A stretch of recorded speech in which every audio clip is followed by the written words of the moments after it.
गणमान्य महानुभाव और देश भर से हमारे साथ जुड़े हुए स्टार्टअप इकोसिस्टम के सभी साथी, आप सबको स्टार्टअप महाकुंभ की बहुत बहुत शुभकामनाएं।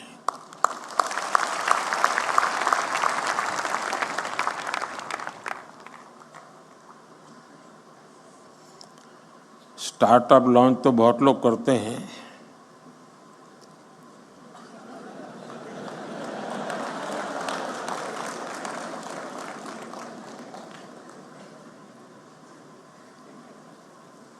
और पॉलिटिक्स में तो ज़्यादा।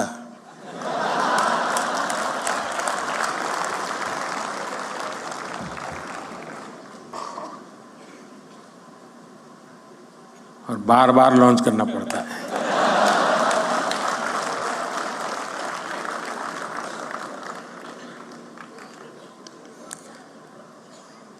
आप में उनमें फर्क ये है कि आप लोग प्रयोगशील होते हैं। एक अगर लॉन्च नहीं हुआ तो तुम दूसरे पर चले जाते हैं।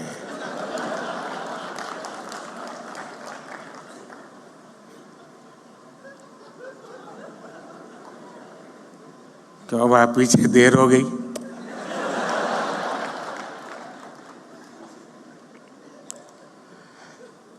साथियों, आज जब देश 2047 के विकसित भारत के रोड मैप पर काम कर रहा है, ऐसे समय मुझे लगता है कि ये स्टार्टअप महाकुंभ का बहुत महत्व है। बीते दशकों में हमने देखा है कि भारत ने कैसे आईटी और सॉफ्टवेयर सेक्टर में अपनी छाप छोड़ी है। अब हम भारत में इनोवेशन और स्टार्टअप कल्चर का ट्रेंड लगातार बढ़ता हुआ देख रहे हैं, और इसलिए स्टार्टअप की दुनिया के आप सभी साथियों का इस महाकुंभ में होना बहुत मायने रखता है। और मैं बैठे बैठे सोच रहा था कि स्टार्टअप वाले सफल कैसे होते हैं, क्यों होते हैं, वो कौन सी उनके अंदर एक जीनियस एलिमेंट है जिसके कारण ये सफल हो जाते हैं। तो मुझे एक विचार आया, आप लोग तय करना मैं सही हूं कि गलत हूं। जो आपकी टीम है जिसने इसको ऑर्गेनाइज किया है, क्योंकि आमतौर पर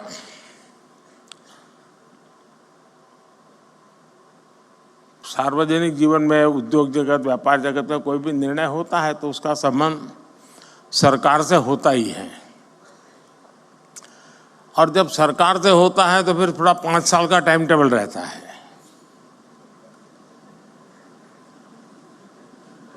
धीरे धीरे पहुंच रही, इधर से शुरू हुई है।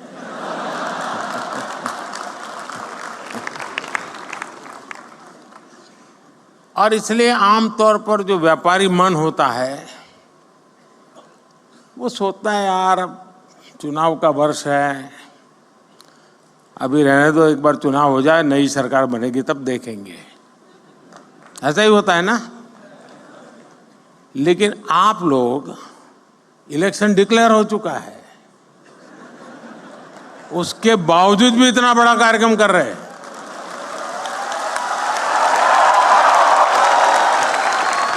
इसका मतलब ये है कि आपको पता है अगले 5 साल क्या होने वाला है।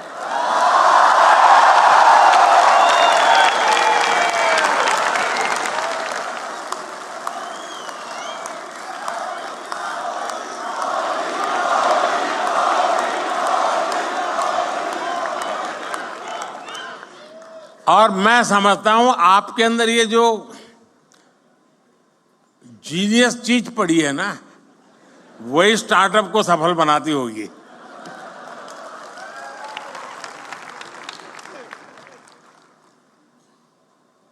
यहाँ investors, incubators, academicians, researchers, industry members, यानी एक प्रकार से सच्चे अर्थ में ये महाकुंभ है। यहाँ यंग एंटरप्रेन्योर्स भी हैं और फ्यूचर एंटरप्रेन्योर्स भी हैं। और जैसे आप में एक जीनियस टैलेंट है, मेरे में भी ये है, और इसमें मैं पहचान सकता हूँ, उसमें फ्यूचर एंटरप्रेन्योर मुझे दिखते हैं, मैं देख सकता हूँ।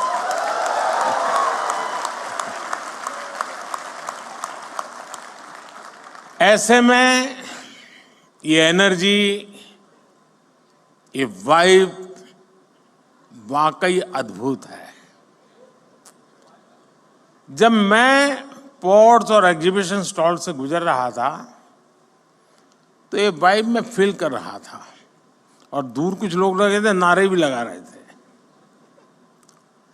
और हर कोई अपने इनोवेशन को बड़े गर्व के साथ दिखा रहा था।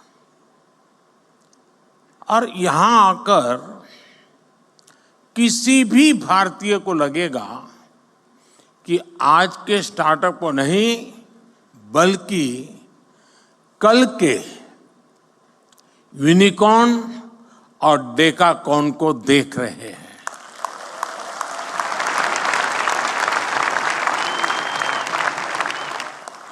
साथियों, भारत आज अगर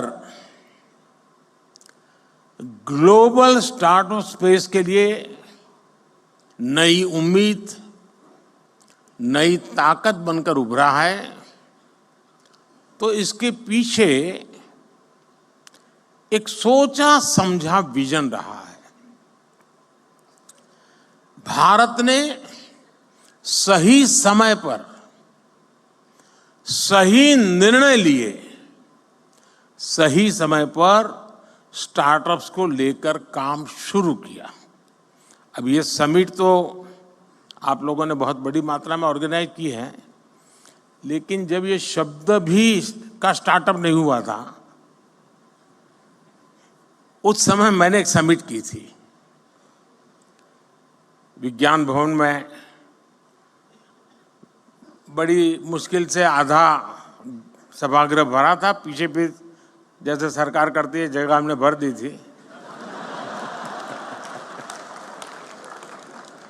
ये अंदर की बात है, बाहर मत बताना।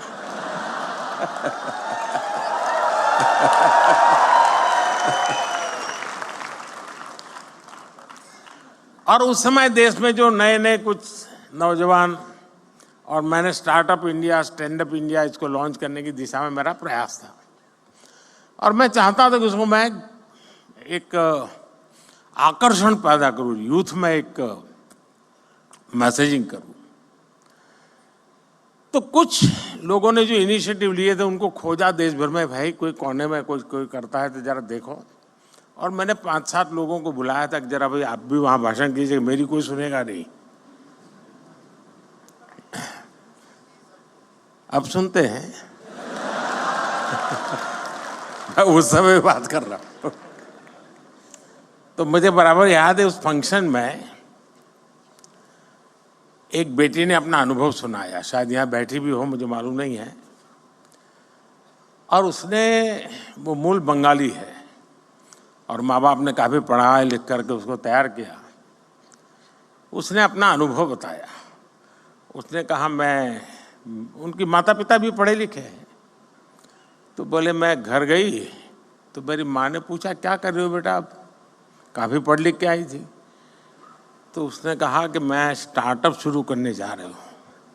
तो उसकी माँ ने कहा, वो बंगाली थे, सर्वनाश।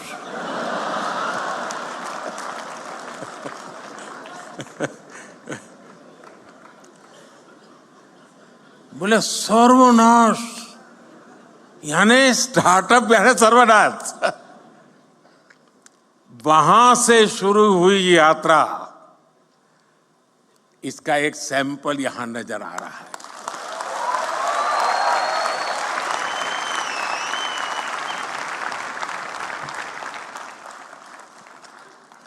देश ने स्टार्टअप इंडिया अभियान के तहत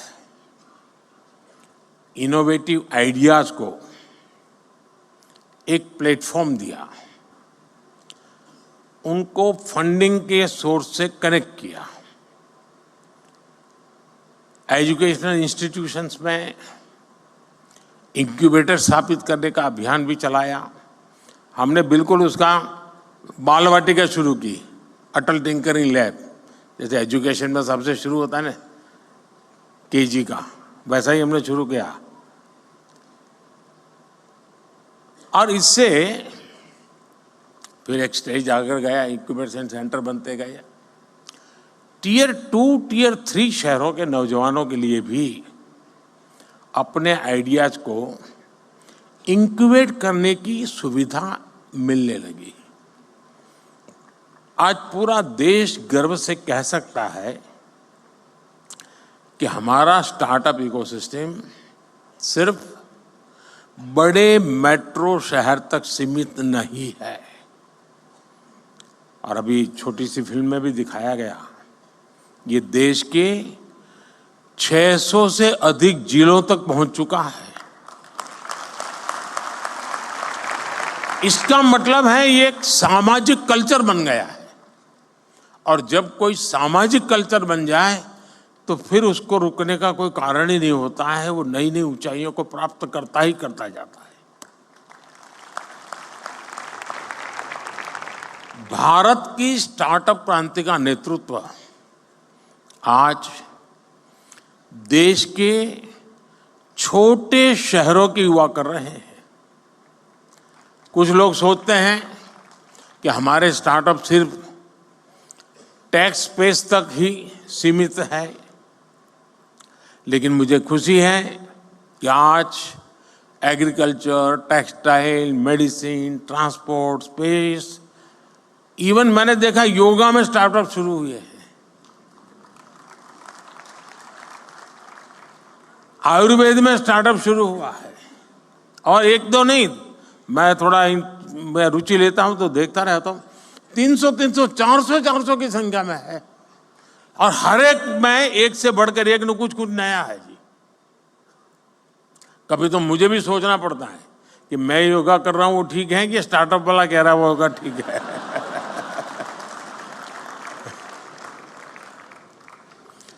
साथियों, स्पेस जैसे सेक्टर में जो कि हमने अभी कुछ ही समय पहले ओपन अप किया, पहले तो सरकार में जैसा स्वभाव रहता है जंजीरें बांध देना, और मेरी पूरी ताकत जंजीरें तोड़ने में लगी रहती है। स्पेस में 50 से अधिक सेक्टर्स में भारत के स्टार्टअप बहुत अच्छा काम कर रहे हैं। और ऑलरेडी हमारे स्टार्टअप स्पेस शटल लॉन्च करने लगे हैं जी, इतने कम समय में। साथियों, भारत की युवा शक्ति का सामर्थ्य आज पूरी दुनिया देख रही है। इस सामर्थ्य पर भरोसा करते हुए देश ने स्टार्टअप इकोसिस्टम निर्माण करने की तरफ अनेक कदम उठाए हैं। शुरुआत में इस प्रयास पर भरोसा करने वाले बहुत कम थे। जैसा मैंने प्रारंभ में कहा, हमारे यहाँ पढ़ाई का मतलब नौकरी और नौकरी का मतलब सिर्फ सरकारी नौकरी, यही सब था। मैं बड़ौदा में रहता था पहले, और वहाँ महाराष्ट्रियन परिवारों से हमारा नाता जरा ज़्यादा था, तो गायकवाड़ी स्टेट है।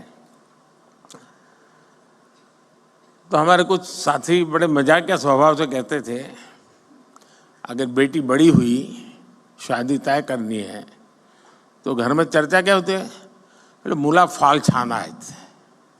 अरे बेटा बहुत अच्छा है, फिर क्या, सरकारी नौकरी है बस, तो अब बेटी शादी होने के लिए योग्य हो गया। आज पूरी सोच बदल गई है। कोई बिजनेस की बात करना था तो पहले आइडिया की नहीं, दिमाग यही है यार, करना तो है लेकिन पैसे कहां से लाऊं। शुरुआत की चिंता उसकी पैसों से रहती थी। जिसके पास पैसा है वही बिजनेस कर सकता है, ये हमारे यहां धारणा बन चुकी थी। ये स्टार्टअप इकोसिस्टम ने उस साइकिल को तोड़ दिया है जी। और देश में जो रिवॉल्यूशन आता है ना, ऐसी चीजों से आता है। देश के नौजवानों ने जॉब सीकर से ज्यादा जॉब क्रिएटर बनने का रास्ता चुना है।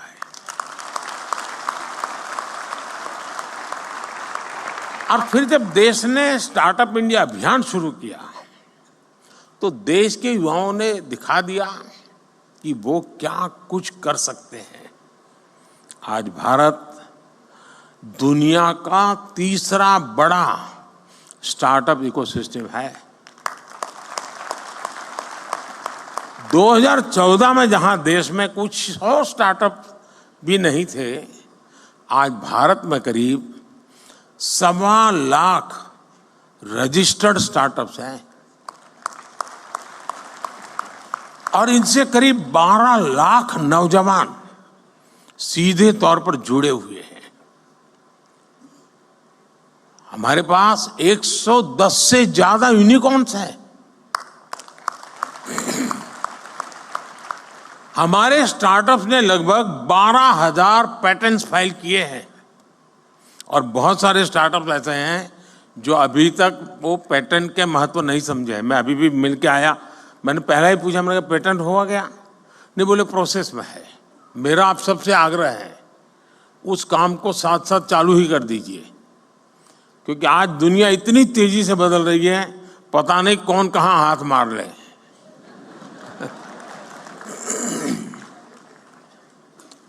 और देश ने कैसे इनकी हैंड होल्डिंग की है उसका एक और उदाहरण है जेम पोर्टल। यहां पर उसकी व्यवस्था है, आप देख सकते हैं।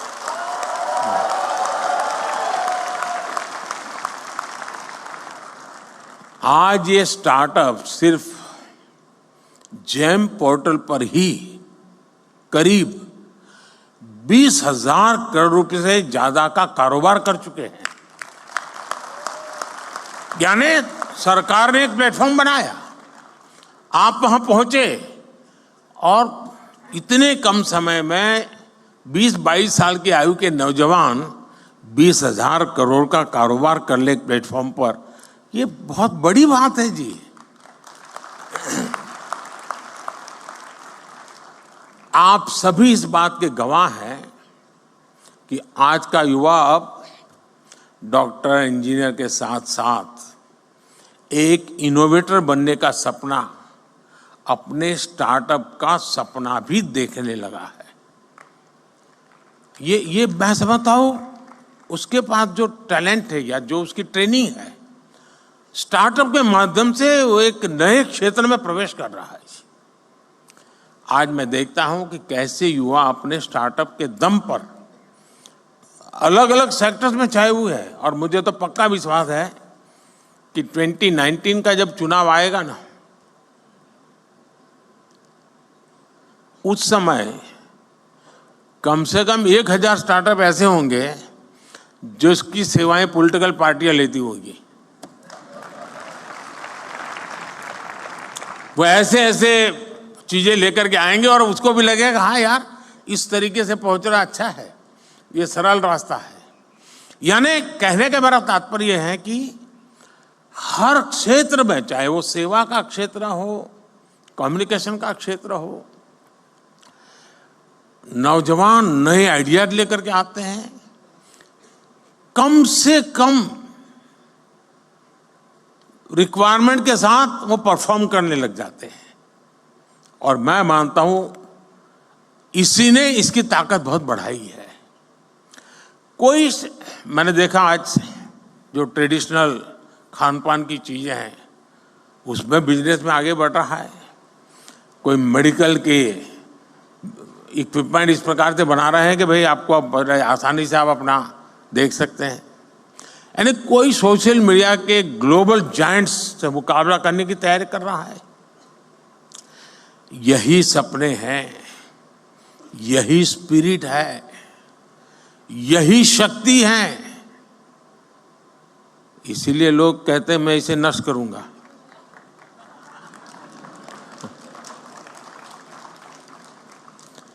एक तरह से मैं कह सकता हूं कि कुछ वर्ष पहले देश ने पॉलिसी प्लेटफॉर्म पर जो स्टार्टअप लॉन्च किया था वो सफलता की नई ऊंचाइयों को छू रहा है। साथियों, स्टार्टअप्स को देश के डिजिटल इंडिया अभियान से जो मदद मिली है, और मैं मानता हूं कि यूनिवर्सिटीज ने इसे केस स्टडी के रूप में स्टडी करना चाहिए, वो अपने आप में एक बहुत बड़ा इंस्पिरेशन है। हमारे फिनटेक स्टार्टअप्स को यूपीआई से बहुत बड़ी मदद मिली है। भारत में ऐसे इनोवेटिव प्रोडक्ट्स और सर्विसेज तैयार हुई हैं जिससे देश के हर कोने में डिजिटल सुविधाओं का विस्तार हुआ है। और साथियों, आपको अंदाज नहीं है कि हम जहां हैं, हम रोजमर्रा की जिंदगी है तो हमें पता नहीं चलता है, लेकिन मैं G20 समिट के समय देखता था, हमने यहाँ एक बूथ लगाया था जहाँ पर अभी आपके एग्जीबिशन लगाए वहाँ G20 समिट में, और वहाँ यूपीआई कैसे काम करता है हम 1,000 रुपया देते थे ताकि उनको ट्रायल रन करने के लिए काम आए। हर एक एम्बेसी अपने टॉप मोस्ट लीडर को वहाँ ले जाने का आग्रह रखते हुए जरा वहाँ देखिए एक बार।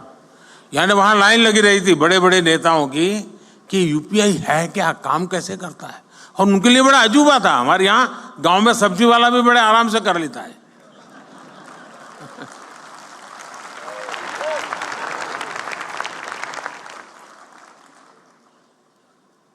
साथियों, इससे फाइनेंशियल इंक्लूजन को बल मिला है। रूरल और अर्बन डिवाइड को देश कम कर पाया है। और दुनिया में शुरू में इसकी चिंता थी, जब डिजिटल प्रोग्रेस होने लगा तो हैव्स एंड हैव नॉट्स वाली थियरी इसके साथ जुड़ गई थी, सोशल डिवाइड की बात हो रही थी। भारत ने टेक्नोलॉजी को डेमोक्रेटाइज कर दिया है और इसलिए हैव्स एंड हैव नॉट्स वाली थियरी मेरे यहाँ चल नहीं सकती है। मेरे यहाँ सबके लिए सब कुछ है। आज एग्रीकल्चर हो, एजुकेशन हो, हेल्थ हो, इनमें स्टार्टअप्स के लिए नई संभावनाएं बन रही है। मुझे इस बात की भी खुशी है कि हमारे 45% से ज्यादा स्टार्टअप्स 45% से ज्यादा स्टार्टअप्स इसका नेतृत्व महिलाएं कर रही है, नारी शक्ति कर रही है।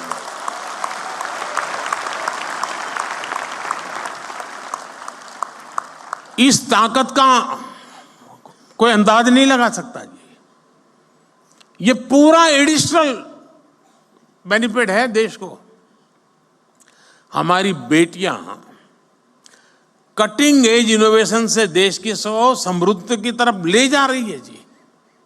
साथियों, इनोवेशन का एक कल्चर विकसित भारत के निर्माण के लिए नहीं बल्कि पूरी दुनिया के बेहतर भविष्य के लिए भी बहुत जरूरी है। और मैं बहुत जिम्मेवारी के साथ कहता हूं,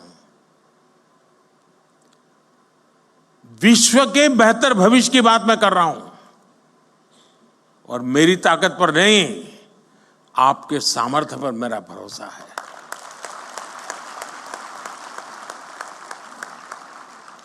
भारत ने अपना ये विजन अपनी G20 प्रेसिडेंसी के दौरान स्पष्ट किया है। इसी प्रीमाइसिस में G20 समिट हुई। विश्व के सभी बड़े नेता कोविड के बाहर दुनिया को कहां ले जाना इसके लिए खड़े बैठे थे, और इसी मंडप पे मेरा देश का यंग माइंड बैठा है जो 2047 तक जाने का रास्ता तय करने वाला है।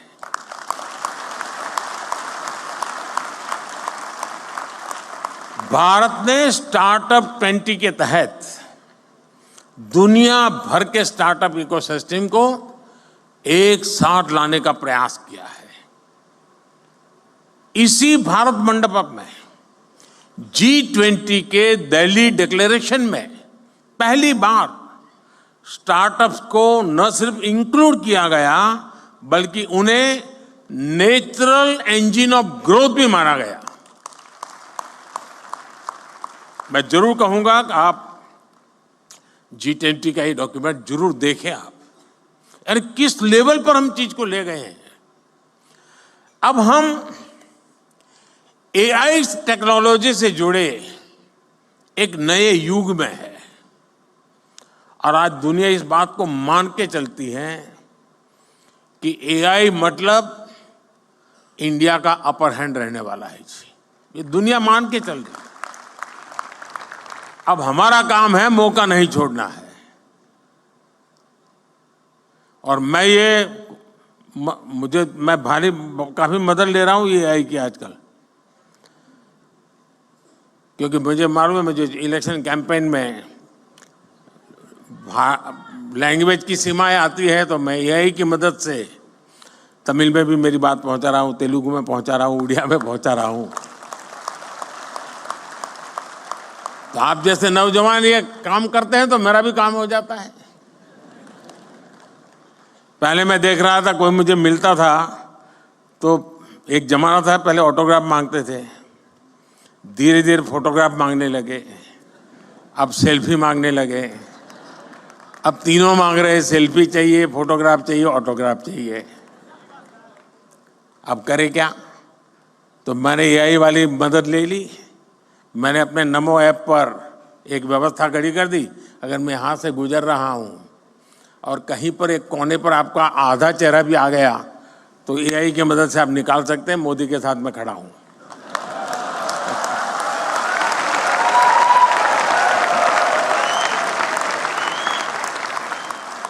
आप लोग नमो ऐप पर जाएंगे तो फोटो बूथ है, वहां से आपको फोटो मिल जाएगी आपकी। जरूर आया होगा, मैं यहां से गुजरा हूं तो।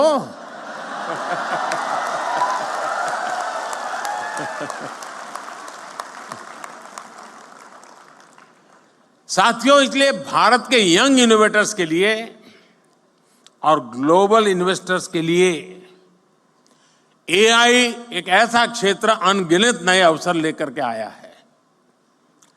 National quantum mission, India AI mission और सेमीकंडक्टर मिशन, ये सारे अभियान भारत के युवाओं के लिए संभावनाओं के नए द्वार खोलेंगे। अभी कुछ महीने पहले मुझे अमेरिका की संसद को संबोधित करने के लिए उन्होंने बुलाया था, तो मैंने वहां AI की चर्चा की। तो मैंने कहा अब AI दुनिया का भविष्य तय करने के लिए सामर्थ्यवान बनता जा रहा है, तो जितनी वहां समझ थी उतने हिसाब से तालियां बजी।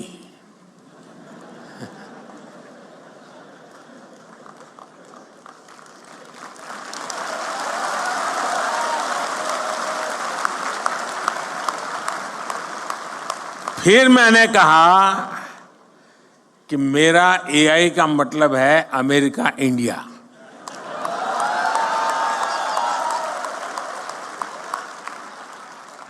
तो पूरा सभागृह खड़ा हो गया। साथियों, लेकिन ये तो मैंने वहां पॉलिटिकल संदर्भ में कहा, लेकिन आज मैं जरूर मानता हूं कि AI का सामर्थ्य, इसका नेतृत्व भारत के हाथ में ही रहेगा और रहना भी चाहिए।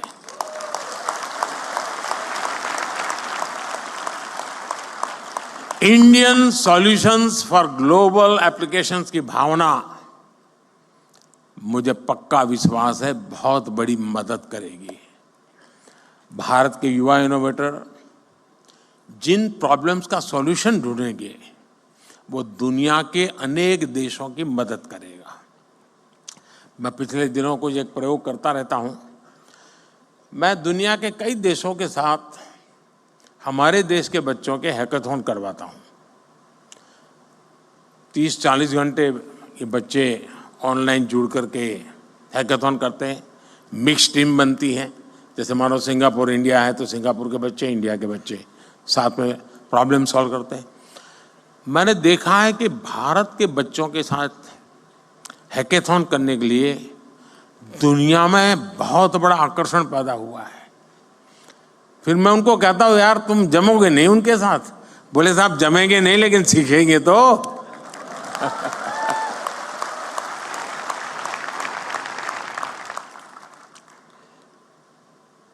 दोस्तों, भारत में जो इनोवेशन ट्राइड और टेस्टेड होगा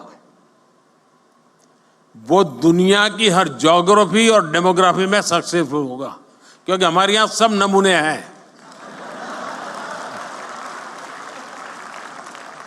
यहाँ रेगिस्तान भी मिलेगा, यहाँ बाढ़ वाला इलाके भी मिलेगा, यहाँ पर मीडियम पानी वाला भी है, यानी हर प्रकार की चीज आपको एक ही जगह पे सब मौजूद है जी। और इसलिए यहाँ जो सक्सेस हुआ वो दुनिया में कहीं पर भी सक्सेस हो सकता है। साथियों, भारत लगातार इस विषय में फॉरवर्ड प्लानिंग करते हुए चल रहा है। देश ने हजारों करोड़ रुपयों के नेशनल रिसर्च फाउंडेशन बनाने का निर्णय लिया है। थोड़े समय पहले इसका निर्णय आपने देखा होगा।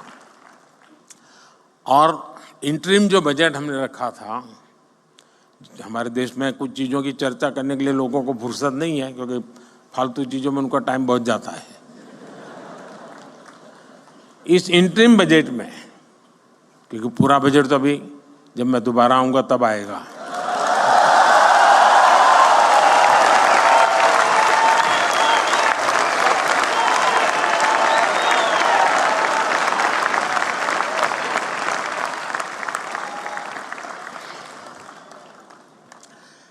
इस इंटरिम बजट में एक बहुत बड़ा निर्णय हुआ है और मैं चाहता हूं कि देश के हर नौजवान को पता होना चाहिए। रिसर्च और इनोवेशन के लिए 1 लाख करोड़ रुपए के फंड की घोषणा की गई है। इससे सनराइज टेक्नोलॉजी एरिया में लंबे समय तक चलने वाले रिसर्च प्रोजेक्ट में मदद मिलेगी। भारत ने डिजिटल डेटा प्रोटेक्शन के लिए बेहतरीन कानून भी बनाया है। स्टार्टअप्स को प्रोत्साहित करने के लिए जो भी कदम जरूरी हैं वो सारे उठाए जा रहे हैं। अब देश फंडिंग का एक बेहतर मैकेनिज्म बनाने का भी प्रयास कर रहा है। साथियों, आज जो स्टार्टअप सफल हो रहे हैं उन पर एक बड़ी जिम्मेदारी भी है। आपको ये तो ध्यान रखना ही है कि आपके आइडिया पर किसी ने भरोसा किया है, तभी आप यहां पहुंचे हैं। इसलिए आपको भी एक नए आइडिया को सपोर्ट करना चाहिए।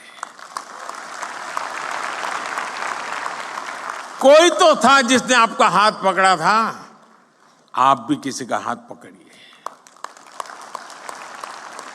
क्या आप किसी एजुकेशनल इंस्टीट्यूट में युवाओं को प्रेरित करने के लिए मेंटर के रूप में जा नहीं सकते? मान लीजिए आपने 10 टिंकरिंग लैब ले ली, जाएंगे उन बच्चों से बातें करेंगे, आपके आइडिया उनके आइडिया चर्चा करेंगे, इंक्यूबेशन सेंटर पर जाएंगे। 1 घंटा दीजिए, आधा घंटा दीजिए, मैं रुपये पैसे देने की बात नहीं कर रहा हूं। देश की नई पीढ़ी से मिलिए दोस्तों, मजा आ जाएगा।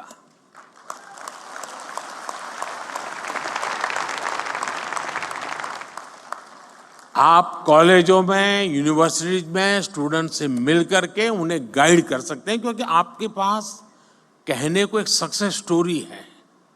उसको सुनने के लिए युवा मन तैयार है। आपने खुद को साबित किया है। अब आपको दूसरे नौजवानों को दिशा दिखानी है। देश हर कदम आपके साथ है। मैं यहां 2 और भी बात कहना चाहता हूं।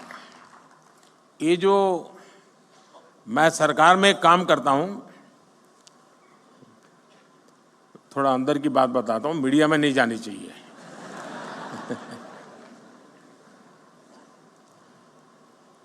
मैंने सरकार में एक बार कहा आकर के, नया नया यहाँ आया था दिल्ली, यहाँ का कल्चर का ज़्यादा पता नहीं था मुझे, बाहर का व्यक्ति था। मैंने सरकार से कहा, मैंने कहा ऐसा करो भाई, तुम्हारे यहाँ ऐसे प्रॉब्लम डिपार्टमेंट में जो लंबे समय से अटके पड़े हैं, लटके पड़े हैं, तुम लोग कोशिश कर रहे हो लेकिन सॉल्यूशन नहीं आ रहा है, ऐसे आइडेंटिफाई करो और मैं देश के नौजवानों को ये प्रॉब्लम दूंगा, उनको कहूँगा हैकेथॉन करो और इसका मुझे सॉल्यूशन दो। तो खैर हमारे बाबू लोग तो बहुत बहुत पढ़े लिखे लोग रहते हैं, तो साहब उसको कोई ज़रूरत नहीं, हमारा 20-20 साल का अनुभव है। अरे मैंने कहा यार भी क्या जाता है। शुरू में मुझे बहुत रेजिस्टेंस था, क्योंकि कोई मानने को तैयार नहीं था कि हमारे यहाँ कुछ अटका हुआ है, हमारे यहाँ कुछ लटका हुआ है, हमारे यहाँ रुका हुआ, कोई कहे हमारे सब नहीं साहब सब बहुत बढ़िया चल रहा है। अरे मैंने कहा भाई बढ़िया चल रहा है तो भी तो दो, वैल्यू एडिशन होगा। अच्छा नहीं होगा तो वो देखेगा कि क्या बढ़िया है, जाने दो ना बाहर। खैर बड़ी मुश्किल से सब डिपार्टमेंट ने मुझे, मैं बहुत पीछे पड़ गया तो निकाल करके दिया कि साहब ये एक समस्या है, ये तो टोटल लगाया तो करीब 400 निकली। अब वो तो शायद मुझे लगता है 0.1% भी नहीं बताया होगा। मैंने देश के नौजवानों का हैकेथॉन किया और उनको समस्याएं दे दी। मैंने कहा इसका सॉल्यूशन लेके आओ। आप हैरान हो जाएंगे जी, इतने बढ़िया सॉल्यूशन दिए उन्होंने, वे आउट दिए उन्होंने, और करीब 70-80% आइडियाज उन बच्चों के सरकार ने एडॉप्ट कर लिए। फिर स्थिति ये बनी कि हमारे डिपार्टमेंट मुझे पूछने लगे, साहब इस साल हैकेथॉन कब होगा, क्योंकि उनको लगा कि भाई ये सॉल्यूशन तो यहीं पर मिलेगा। यानी कहने का तात्पर्य है कि इनके पास जब मिलते हैं बच्चे, बैठते हैं, बहुत चीजें निकाल के लाते हैं। और ये 18, 20, 22 साल के नौजवान है जी। मैं कहूँगा ये जो हमारे बिजनेस के जो CII है, फीकी है, SOCHM है, मैं उनको कहता हूँ कि वो अपनी अपनी इंडस्ट्री के प्रॉब्लम आइडेंटिफाई करें। प्रॉब्लम आइडेंटिफाई करके वे ये स्टार्टअप वालों का हैकेथॉन करें और उनको प्रॉब्लम दे। मैं पक्का मानता हूं ये बहुत बढ़िया सॉल्यूशन ला करके देंगे आपको। उसी प्रकार से मैं MSMEs के लोगों को कहूंगा कि आप अपने प्रॉब्लम्स निकालिए। टेक्निकल हर्डल्स होंगे, समय बहुत ज़्यादा होगा, स्मूथनेस नहीं होगी मैन्युफैक्चरिंग में, डिफेक्टिव प्रोडक्शन होता होगा, बहुत सी चीज़ें होंगी। आप देश के स्टूडेंट्स के पास जाइए, उनका हैकेथॉन आप ऑर्गेनाइज, MSMEs के लोग खुद, और सरकार को कहीं मत में रखिए। हम ये 2 एरिया में अगर मेहनत शुरू करें तो देश की यंग टैलेंट हमें बहुत सारी समस्याओं का समाधान देंगे और हमारी यंग टैलेंट को इसमें से आइडिया मिलेगा कि हाँ ये भी क्षेत्र है जहां मैं काम कर सकता हूं। हमें इस स्थिति में जाना चाहिए और मैं मानता हूं कि स्टार्टअप महाकुंभ में से कुछ एक्शनेबल पॉइंट निकलने चाहिए। उन एक्शनेबल पॉइंट्स को लेकर के हम आगे चले। और मैं आपको वादा करता हूं, अब ये 1.5-2 महीने में जरा और काम में व्यस्त हूं, लेकिन इसके बाद मैं आपके लिए अवेलेबल हूं।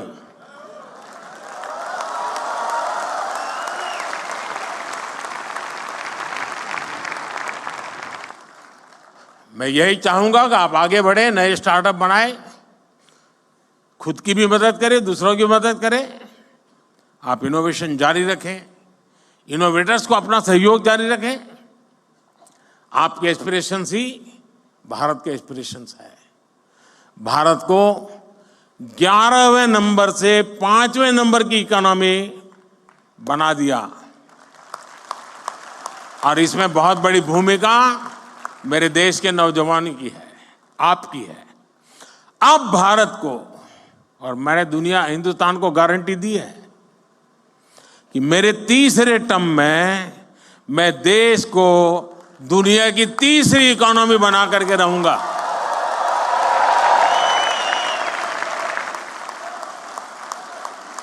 और ये जंप जो है उसमें स्टार्टअप की बहुत बड़ी भूमिका होगी, मैं देख सकता हूं जी। साथियों, मुझे अच्छा लगा आप सबसे गप्पे गोष्ठी करने का। आप सब नौजवानों से आपका उत्साह, उमंग मेरे में भी एक नई ऊर्जा भर देता है। बहुत बहुत शुभकामनाएं, बहुत बहुत धन्यवाद।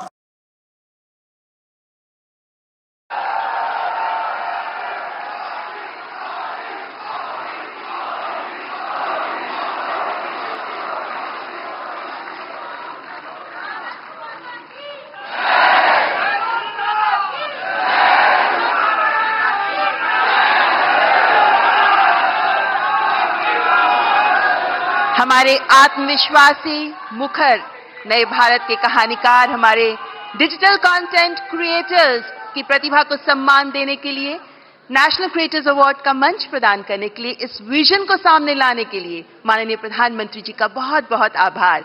और आप सब डिजिटल कंटेंट क्रिएटर्स की ओर से माननीय प्रधानमंत्री जी का स्वागत करने के लिए मैं फेमस पॉडकास्टर राज शमानी को मंच पर आमंत्रित करती हूं।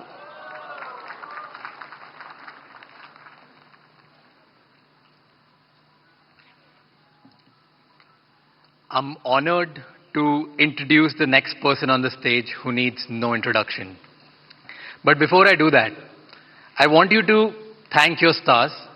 शुक्र मनाओ guys कि ये content creator नहीं है, क्योंकि अगर ये होते तो हम सबकी दुकानें बंद हो जाती।